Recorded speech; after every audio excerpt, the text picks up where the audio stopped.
Hi! Welcome in to another installation of I've made a mistake and need to correct something I've posted yesterday.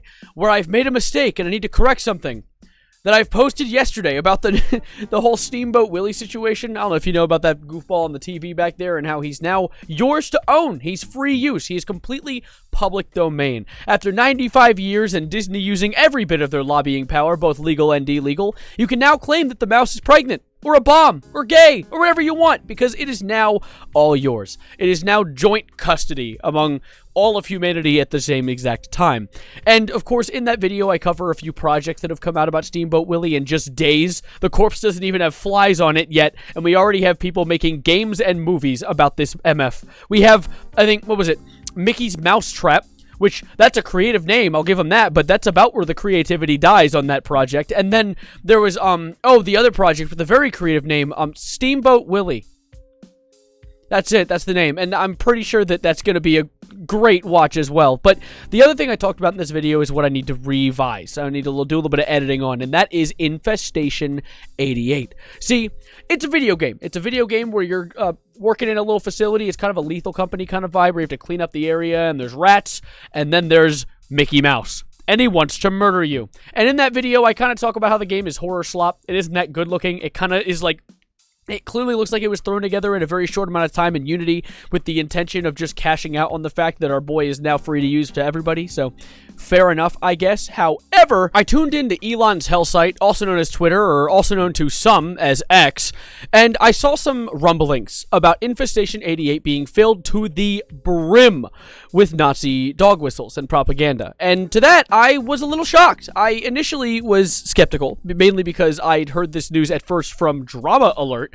So I was like, okay, buddy, sure. Because I think Drama Alert, like, once in a blue moon says something that's true and factual. But in the actual tweet, they posted this screenshot of a tweet that says, is it just me, or is Infestation 88 a very odd name for a game where you have to gas rats? And right off the bat, yes, that leaves a weird taste on my tongue, and that taste is not mustard gas. It's, a weird connection, especially since there is other people who've come forward with other statements regarding this. There was one Twitter user who I'm going to be referring to for a lot of this video called Josh Fagundes, who made a thread talking about all of it together. And in his first post, he says, look, I'm not saying it's impossible that this game was made with ill intention, but in 88 is an immediate red flag, as of the fact that they use the word infestation. They use rat-based imagery, and it involves gassing them and counting the spaces. Infestation 88 is 14 keystrokes.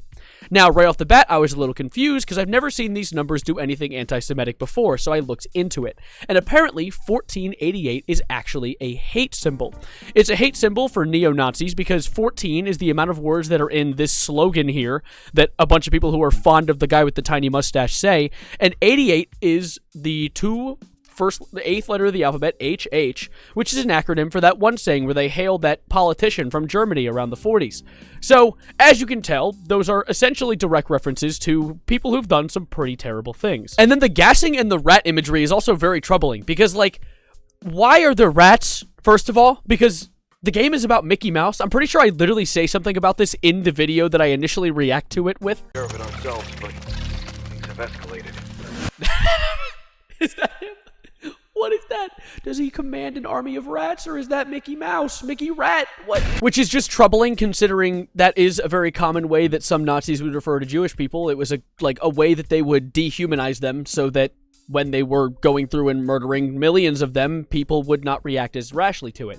And, of course, there's other things that have been seen in this trailer that people have pointed out, some of them being things I would consider are a stretch, although it is troubling how often the number reappears within these trailers. One of the big ones they pointed out was how in the date on the camera, it's October 13th, and like 1988, so like 1388, so it's sort of close. That feels like a stretch, but at the same time, everything else hasn't been so far, so that feels weird. There was also one where he points out that it's 1 to 4 players in 88, which, I mean, 1-4 is like 14, but also, like, every single multiplayer game utilizes a 4-player multiplayer count, so that also feels like a stretch. And the one other stretch that I thought was, apparently this studio, Nightmare Forge Games, has been in existence for 14 years as of them creating this game.